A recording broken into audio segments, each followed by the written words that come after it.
Get your kids using citations in Google Docs.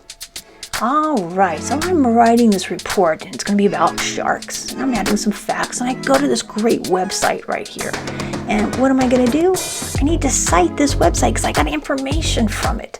So I need to go down here to citation and I'm going to change it to APA style because that's the one that my teacher has asked for me to use. Alright, and then I'm going to add the source. And my source isn't going to be from a book, it's going to be from a website. So now it wants the URL for that website. So I copied it, I pasted it, and now I'm going to search. And it's going to give me the website information right here. So I'm going to go ahead and say that this is the source that I want to cite. So I'm going to go ahead and add just a little bit more information in here. Alright, and then I want to add the citation to my document.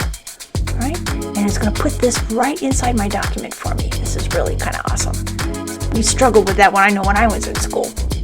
So now I put in the information and it even gave me the footnote at the bottom. So now I have cited my website properly within my document.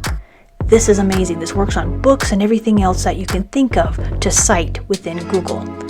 Thanks for watching, and if you hit that subscribe button, you'll get more videos about Google.